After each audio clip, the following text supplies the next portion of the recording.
today, this time, we're heading over to West Africa for the 5 in 5 series. And we're delighted, absolutely delighted to be joined by Zana Bamba, who is Juriste Conseil, I hope my pronunciation is okay, at African Legal and Tax in Mali.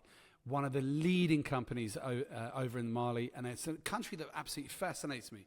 It's growing in many, many different ways. Obviously, many of the countries here on the African continent face economic challenges, but Mali's one to watch out for. And with professionals like Zana, who's giving us his insight into the markets over there and the opportunities, it's one to watch out for. So enjoy our first trip to Mali.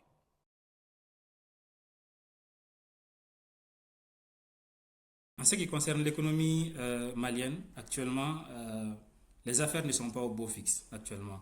Et cela pour deux raisons. D'abord, il y a les bouleversements politiques qui sont en cours depuis quelques années. Parmi ces bouleversements, le retrait de la CEDEAO, donc cela a entraîné, comment on appelle ça? Cela a entraîné la fuite de beaucoup d'investisseurs. Les investisseurs sont partis et donc ce qui joue énormément sur l'économie. Il y a également la crise énergétique. Donc l'énergie, nous avons des problèmes pour la production d'énergie, ce qui joue également beaucoup sur les petites et moyennes entreprises. Donc ce qui fait que l'économie actuellement souffre beaucoup, mais les Maliens sont assez résilients. Ouais.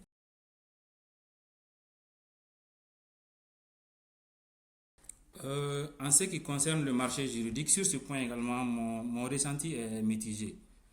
D'une part, compte tenu d'importantes réformes entreprises par l'État, en particulier dans le secteur minier et celui des télécommunications, qui sont parmi les moteurs de l'économie du Mali, la demande de services juridiques et fiscaux s'est accrue.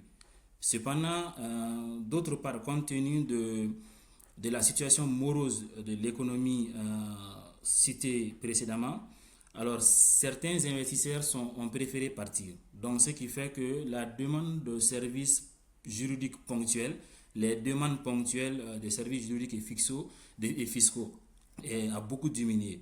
Donc j'ai vraiment pour cela un ressenti assez mitigé.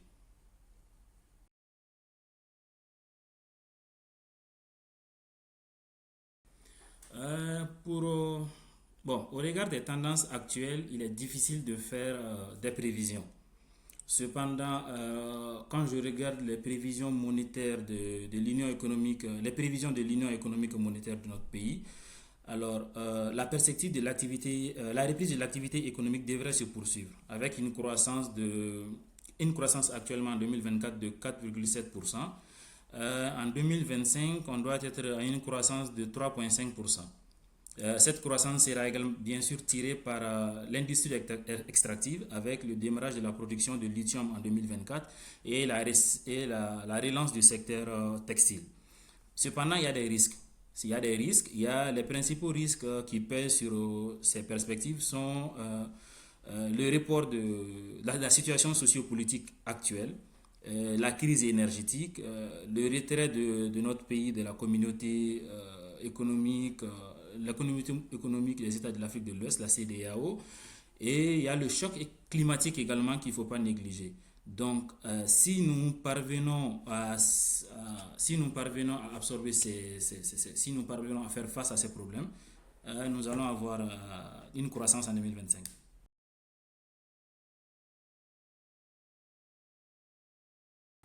Alors, ce marché me semble également le plus stagnant. Vous savez, depuis 2015, l'année à laquelle j'ai fini les études, de 2015 à maintenant, sur plusieurs milliers de jeunes diplômés de la faculté de droit malien, de la faculté malienne de droit, moins de 1000 personnes ont été recrutées, et cela dans tous les domaines confondus.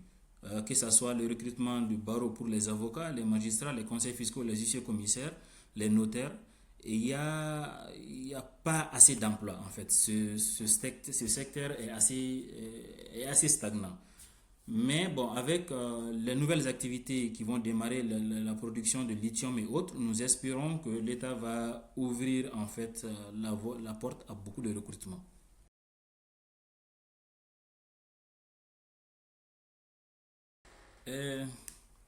Bon, sans préjuger des développements de la situation politique et économique actuelle, l'État s'étant engagé dans la mise en œuvre de politiques fortes de contenu local, l'occasion est présentée de saisir ces circonstances comme une opportunité. Il y a cela. Par ailleurs, compte tenu de la conjoncture particulièrement difficile, les praticiens doivent plus que d'habitude faire preuve de proactivité et de créativité afin de sécuriser au mieux les opérations de leurs clients. Je pense que cette exigence constitue un atout en ce qui permet de développer les talents, comme le dit l'adage, les temps difficiles forgent les hommes forts. Alors, c'est merci.